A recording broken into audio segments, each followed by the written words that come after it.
Hey everybody, I just wanted to say thank you so much for joining us today. We are with Lori Crete and she's going to talk to us a little bit about podcasts. So first, Lori, let's talk a little bit about your background and how long you've been an ASCP member for. Awesome. Well, thank you guys for having me today. Really excited to be on the other end of the interview. So I'll tell you a little bit about myself. I'm actually a 17-year licensed esthetician, and I still work in the treatment room every single week. People go, why? Why when you have all this other stuff going on? It's because I find joy in being in the treatment room. I am, I was a spa owner for 12 years in Los Angeles. Recently, I've sold the spa and I'm starting something new. I'm also an industry consultant coach, and I have an online platform called the Beauty Biz Club, which is really just a learning portal to help estheticians who are in need of interaction, community, and knowledge so they can really excel in this career. I also guess I should mention that I am the host of a top-rated iTunes podcast on iTunes called The Beauty Biz Show. Which we love! Thank you, thank you. So what I wanted to know, so your podcast was actually the first podcast I have ever listened to. Everybody was like, it's about time you started listening to podcasts. So what made you first decide that you wanted to do a podcast? I think I'm a Virgo, and people laugh when I talk about this, but we become workaholics. Mm-hmm. And for so long, I just had my nose in the treatment room or a business book or out there educating that my business coach said to me, why don't you find a passion project that is just not, it's something that's not about sticking your nose into business and hustling. And I thought, well, what do I like to do? First of all, my whole life, I've been told I ask too many questions. I'm a very curious person. So this podcast is really a nice way for me to, ask questions. And also as an industry practitioner, I was so sick of being sold to. I felt like any time that I wanted to gain knowledge surrounding a specific topic, I had to sit in a classroom that was very brand specific and deal with the sales process. And I was just tired of that. And then also, I think this is an area, our industry, the beauty industry, that's not always taken seriously as a profession. And I know so many amazing professionals in this industry. I thought, why don't I give them a chance to share how they started their business and expose their brand in a way that doesn't feel pushy or salesy. And I do this hopefully, mostly to inspire others and let them know anything's possible in this industry. There's a massive amount of abundance available to us. Wow, nice. Very good. And now what was setting up the podcast like? I mean, because I assume that it takes a lot of equipment or the right software. And so what is it that you had to get together to get your podcast up off the ground? Yeah, like even sharing kind of the specifics on like software that you recommend if there's something like that or. Yeah. Well, let me tell you, I'm a firm believer in delegating where you are not strong, and I am not a techie girl. So I really invested heavily to get the podcast started. It actually was about a $3,000 investment because I went out and I found the best producer and I paid for the best artwork to be made. I just wanted to do it right. And I knew that I would never be able to have a professional show if I tried to do it myself, because it took me about 15 minutes to log into this platform today. I'm going to be honest with you. Stuff is not my genius work. So I just went out there and I did it right. I got a producer, somebody who will put it on my blog and get me the right type of exposure. And we can talk about that, what that means in a minute. But I think if you wanted to do a podcast and you are a techie person, you could record on Zoom. You could use GarageBand. You could certainly, get your exposure through your own blog or through something as simple as YouTube. The one thing that I will say that has helped me and saved my butt is my Yeti microphone. It's easy to use. Your earphones, which you have to put in so it doesn't give you the I don't know what it's called. I guess the feedback. Yeah, the feedback, so you're not echoey. That Yeti microphone and plugging your earphones right into the microphone made a huge difference. And I bought all kinds of microphones and they were cheap and they kind of crap out in the middle of the show. So go for a good microphone. That would be my best bit of advice. Great. Oh. Perfect. Well, tell us a little bit about kind of how you decided what your schedule looked like. Is it important to stick with a specific schedule? What does that look like? Well, podcasting experts, so to speak, would tell you that it is important. Okay. And I'm a very structured person, and I do firmly believe that if you want to be successful, it's no different than using your favorite facial serum, right? You have to use it consistently. You have to be consistent. But the podcast is one part of my professional life that I don't have a consistent schedule for.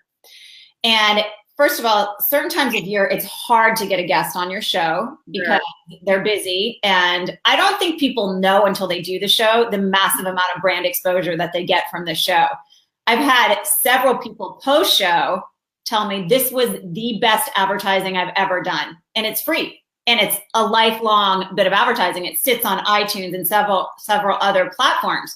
So I kind of think that a quality interview or a quality message is way more important than the quantity of it. So I do it when I see a trend, when I have a specific message, when I get triggered by something in this industry that irritates me, or, just I try to do 5 or 6 or 7 at a time and be as consistent as I can. But if I have to miss a show, then I'm not going to let it throw me over the edge. Okay, that's good. Yeah. And now you mentioned guest speakers, which just made me think, in general, how far in advance do you plan your regular content?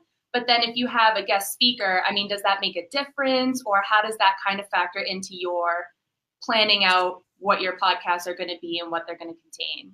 I'll try to do like 3 or 4 interviews in a day for a few weeks. Wow. And then I'll throw them into, Dropbox, and then we'll roll them out so it is consistent when I'm doing it. Scheduling people, like I said, it has been probably the biggest challenge for the show. And then when they're on, they call me and go, can I do it again? Can I do it again? Can I do it again? So anyone listening that wants great brand exposure and has a cool message to share, please let me know. I'm looking for people to interview this season. Are people nervous about coming on, or what do you think the apprehension is? I think they're nervous about coming on, and they'll say to me, what are your questions, Lori? I don't have any, because I really want it to sound very authentic and be a genuine type. I'm intellectually curious, and I want to pick their brain. And if I know too much beforehand, it feels very rehearsed and scripted, and I don't want that at all. So I think they're nervous because I don't give them a list of questions that I'm going to ask them. And the thing is, it's produced. It goes to my producer. We can edit it. We'll make it sound pro. And after the show, this is the funniest thing that was surprising to me that continues to happen. I'll stop recording, and then they'll tell me the best story ever. And I'll be like, why didn't you say that when we were recording? People get nervous. Very cool.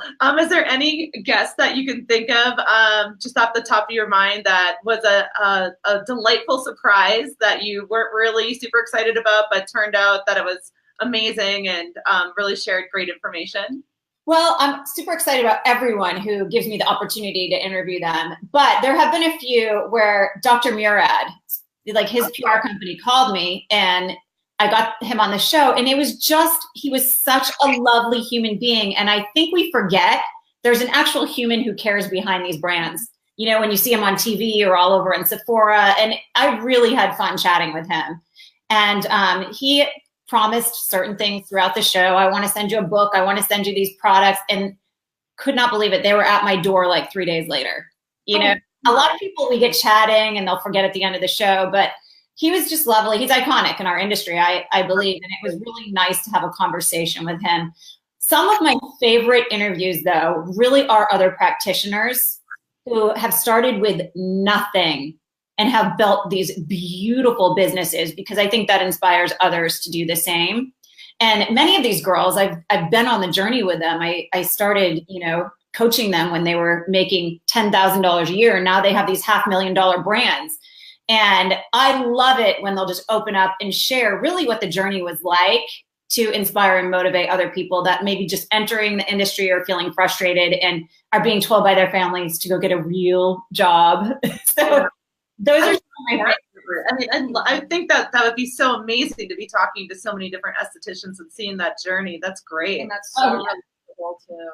Yeah. I liked Julie Nostrums. I'm not quite sure if I'm saying her last name. I think it's Nostrums. She was the founder of South Seas Tanning, because spray tanning in Los Angeles is what differentiated me and helped me kind of claim the title. I was given this title by a major infomercial company as a celebrity esthetician, but it was spray tanning that got all of these people in there. So I had fun talking to her about something that had contributed to my success and how she started the brand. That was one of my favorite episodes. And she's lovely.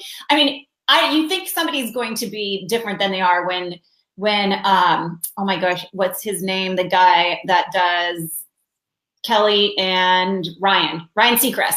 When Ryan Seacrest calls you the Da Vinci of spray tanning, that's the title Julie has. And to get her on the show, and she was so human and nice and shared her story, the good and bad parts of it, I really liked that episode.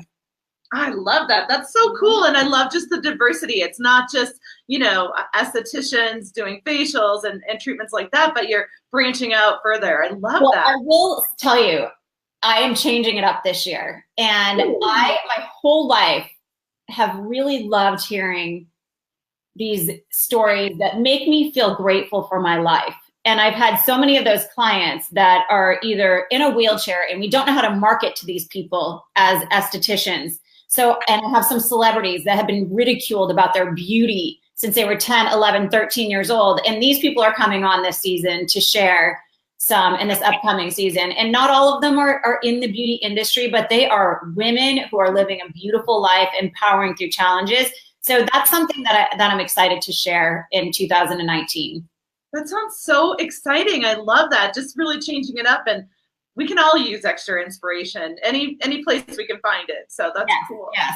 I'm so excited to hear that. So now for the regular esthetician, I mean, how would being a guest or even a producer, if they decided to do their own podcast, how would that help build their own business? Well, I'm teaching this right now. I have an upcoming training that I've been working on for the last few weeks. And there's something that many of us are not paying attention to, and we need to get brand exposure, and that is influencers.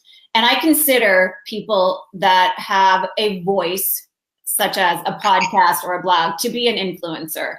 So it really does a few things for your business. It'll get you brand exposure. Again, this is kind of unlimited brand exposure because they usually will sit online forever. Also, that person is going to share with you their entire list, your story, and you will share the episode. If you're brand and marketing savvy, you'll share it so your clients start to view you as an expert in a certain portal, a certain type of industry. So I think it works in several different ways to grow your list. Also, it has helped me create this amazing Rolodex to network with. The people that I've had on my shows, I can call them and say, hey, could you blah, blah, blah, and help me do this for the industry? And it's always a yes. So it helps networking, it helps brand exposure, it helps with your marketing, and it helps position you as an expert. And positioning really is, in this day and age, what your clients are going to purchase from you, like your first impression, and if you look like you got it together in your business. Wow. Now, do you have any advice for estheticians who want to become a guest on the podcast or on any podcast? I mean, for you yourself, do you seek out people to be guests and kind of interact with them directly, or do you actually take proposals from people? I take proposals. I have a lot of PR reps and PR agencies now that are sending me people that they think would be a good fit for my show. I've gotten a lot of great ideas and connections on who to have on the show just from other estheticians. And people who have been on the show will say, you should interview my friend, blah, blah, blah. Let me connect you with that person. I also, I'm in this networking group with a bunch of women, and two of them are podcasting connectors. So they actually, this is their business. It's called Internet Connection, and you pay them a monthly fee and they'll get you a spot on a podcast that's relevant to your brand or relevant to your marketing. And, I asked them, I was just with them last week. I said, what is the one thing somebody could do to get on a podcast quickly? And they said, and I love this, you can have a one sheet with your headshot, your bios, what your brand is about, and maybe 4 or 5 questions you would like the host to ask you. I had Petra Koldler on, who is big in the fitness world. And she sent me these beautiful questions. And she said, it'd be great if you could ask me these questions. And that helped the interview flow. And so one sheet, I would say, if you want to be on, and look for people in your area. Podcasts are the new email marketing, right? They're popping up everywhere. So people want to hear our voice. They want to hear our stories. So I would look for these micro influencers in your community and throw them a one sheet and see what happens. I love it. And I have to say, I'm such a, you know this, I'm such a huge podcast fan. I can't even remember the last time I listened to the radio. Like, I listen to a podcast everywhere I go, even when I'm at the gym. Like, love podcasts, obsessed. So keep on doing it, Lori. Thank you. I spent the last 10 years of my life having a business in Palm Springs and a business in Los Angeles. And I literally drove what was supposed to be a 2-hour drive, but it would end up sometimes being 5 hours twice a week. That is the only thing I miss from my drive is listening to podcasts, because now I'm full-time in Palm Springs. So, and how long have you been doing your podcast for again? That's a good question. I think I'm a little over the 100th episode, and I couldn't even tell you the year I started. I don't know. And maybe it was 2 or 3 years ago that I started doing it. Again, it's a passion project. So I give it my love, and I don't do a lot of, crazy analytics or business stuff around it. So great. Now, I don't know. What else do we have? We got more questions, I'm sure. So previously we had kind of talked about some people that you have had on your show who kind of surprised you with these amazing stories. Now, do you have any other kind of guests who just have really incredible stories? What kind of story is the most captivating to be shared on a podcast or on your podcast? Or even an upcoming one too. Yeah. I mean, something that you want to kind of tease out to us and give us a little time? I'd love to. So I have a celebrity client who is in a massive movie right now. And she's in her 20s, and she's been coming to me for her skincare since she's actually close to 30. She's been coming to me since she turned 20, I think. And she sent me a text the other night, and she said, "Can you believe this? Some guy," she posted a picture, she was going on TV, to Extra TV, to be interviewed, and some guy goes, "Wow, you look like you're probably almost 40. Do you drink too much?" And oh my gosh. So we're going to talk about internet bashing. I think people are really brave and rude behind their keyboard, and I don't think anyone has a right to say something like that to another person and make a woman feel like crap about herself. So that, we're going to talk about how she's been on TV since she was 13, how she's dealt with this kind of stuff and still had the confidence to feel beautiful and put herself out there in front of, massive amounts of people. I have a client who was in a boating accident at 30 years old and is paralyzed and in a wheelchair, and has run 3 or 4 businesses. Can't wait, because hearing how she gets treated and how people aren't marketing to her, or even like she's willing to share what to do when she does come into your spot and make it a really nice service for her. I think that's important, and we don't think about that very often. It's a whole market maybe we're missing out on. And then I have another client who got in a car accident, and slowly her body started to be paralyzed. And she tells a story of what she did, how she wrapped her mind around living that kind of life, and what she did to get mobile again. And it's pretty incredible. So I don't know what this season's going to hold, but I just am fascinated with powerful women right now that are doing things to inspire other women. So that's what it's going to be about.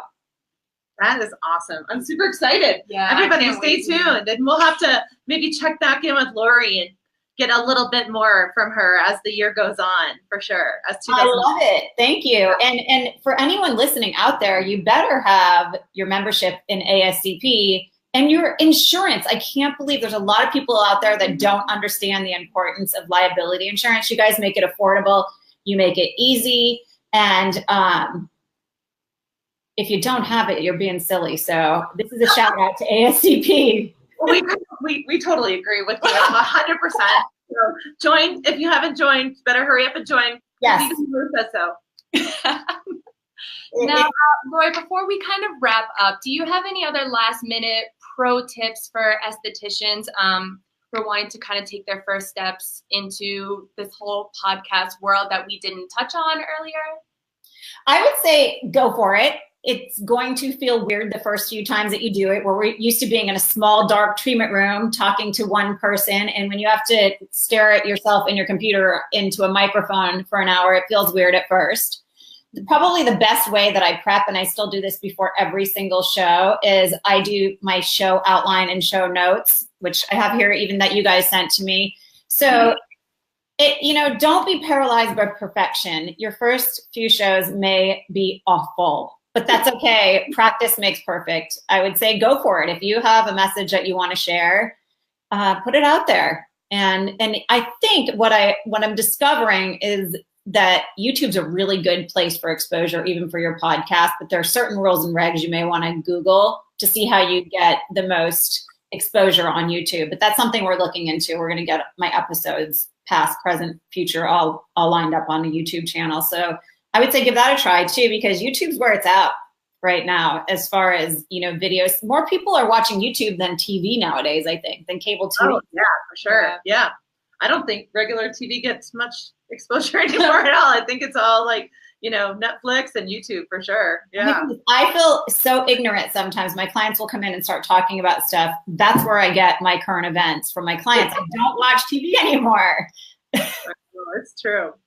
Well, thank you so much for joining us. We really appreciated you coming on our little show, I guess. And we're excited to share all your great information with all of our ASCP members. So thanks, Lori. Thank you, guys. Thank you.